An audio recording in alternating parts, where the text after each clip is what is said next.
Roraima. Ceará. Roraima. Maranhão. Roraima. Rio de Janeiro. Roraima. Ceará. Roraima. Rondônia. Piauí.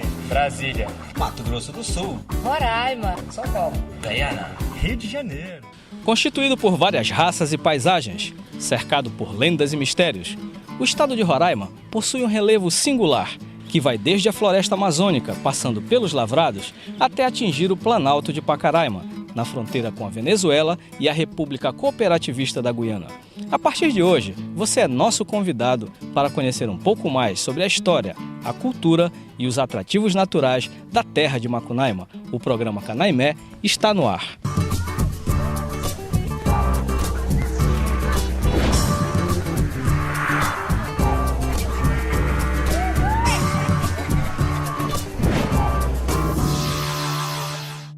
Sempre quando colocam a questão indígena, quando há documentários que querem resgatar a história de Roraima, os índios foram relegados ao segundo plano. Isso, na verdade, é uma forma de você tentar obscurecer a figura do indígena no resgate da história de Roraima. Eu acho interessante que hoje a gente tenha essa visão quando aqueles pioneiros que chegaram, todas aquelas missões que vieram para desbravar, os índios já viviam aqui, haviam milhares de índios, havia uma sociedade organizada, com povos, com a sua etnia, com a sua cultura, e isso deve ser resgatado. E hoje o turismo em Roraima, necessariamente, ele tem que passar pela cultura indígena. Nem sempre essa história ela foi pacífica, nem sempre essa convivência com os índios foi pautada no entendimento. E eu acho que hoje o turismo é esse ponto que você tem para convergir, para você olhar para o futuro e ver que índios e não índios podem conviver harmonicamente, preservando a sua cultura, respeitando as suas diferenças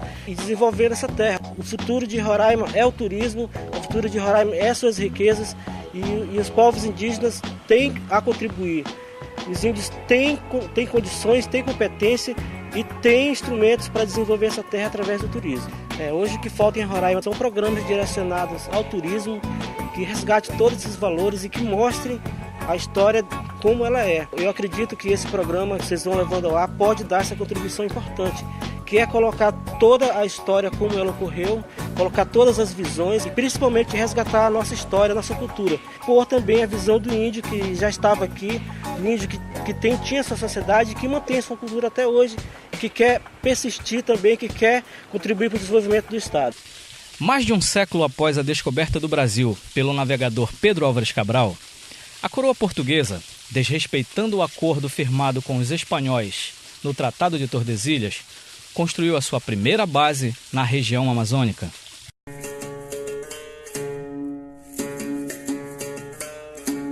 A criação da capitania de Santa Maria de Belém do Grão-Pará em 1616 por Francisco Caldeira Castelo Branco e a construção do Forte do Presépio às margens da Baía do Guajará serviram de base para expedições militares que deram combate aos invasores europeus, merecendo destaque a expedição do capitão Pedro Teixeira a Quito, fronteira com Peru, através do rio Amazonas, entre os anos de 1637 a 1639.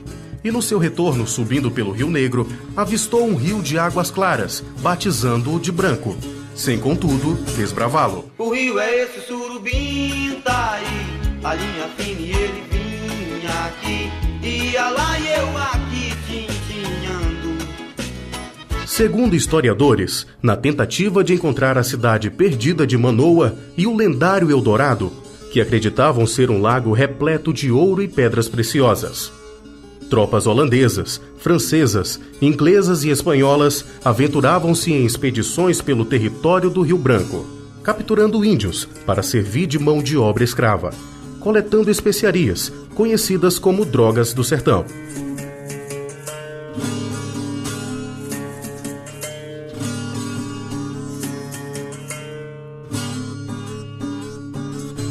Mas a conquista definitiva do território só aconteceria nas primeiras décadas do século XVIII, com tropas da coroa portuguesa, que para defender o Rio Branco contra invasores europeus, construiu o Forte São Joaquim, na confluência dos rios Urariquera e Tacutu.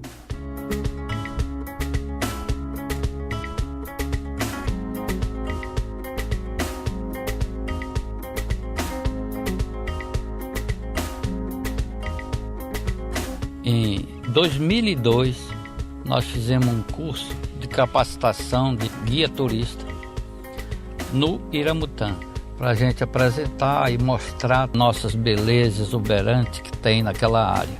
Temos a Cachoeira do Caranguejo, que fica no Rio Cauailã. Temos a Cachoeira do Amor, no mesmo rio. Temos o Rio Cotingo, que é um dos maiores rios daquela região. Temos várias cachoeiras, onde temos umas das mais bonitas, é a Cachoeira da Bandeira Branca. Tem a beleza melhor que você pode servir para banhista, serve para passeio de caiaque. Temos os nossos mirantes, temos nas redondezas de Água Fria os nossos sítios arqueológicos. Temos vários guias turísticos que fizeram o curso em 2004 e com isso a gente está pensando em desenvolver o turismo para nos ajudar no nosso dia a dia, com que a gente capte algum recurso para a melhora de nossas comunidades. Mais de 2 séculos após a expedição de Pedro Teixeira, ergue-se a última fortaleza na região amazônica, marco da ocupação portuguesa do extremo norte do Brasil.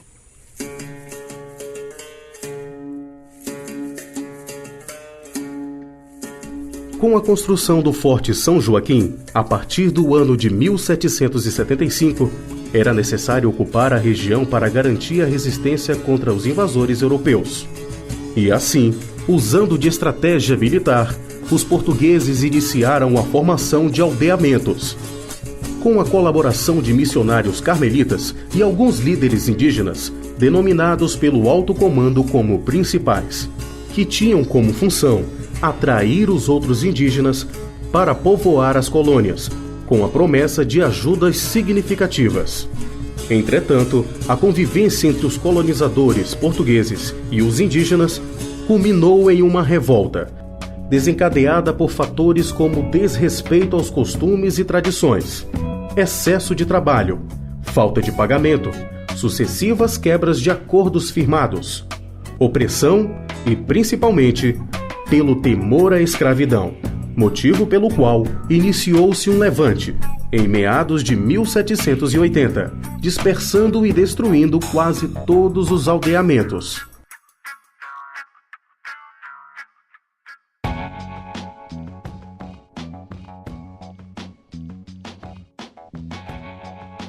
Em 1784, a coroa portuguesa determinou ao comando do Forte São Joaquim que fosse feita mais uma tentativa de reunir os índios nos antigos aldeamentos, evitando a todo custo a aplicação de ferros. Através de Carta Régia, que proibia a escravidão e recomendava o casamento entre índios e portugueses, além do uso de quinquilharias para atraí-los e para demonstrar simpatia, concedendo anistia aos rebelados do Rio Branco.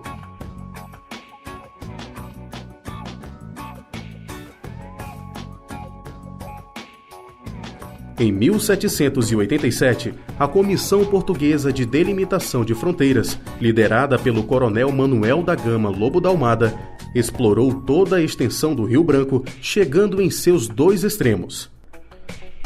À esquerda, subindo pelo rio Urariquera, até os seus limites com a Serra de Pacaraima, com a então Guiana Espanhola, hoje Venezuela, e à direita, indo até as margens do rio Rupununi, na Guiana Holandesa.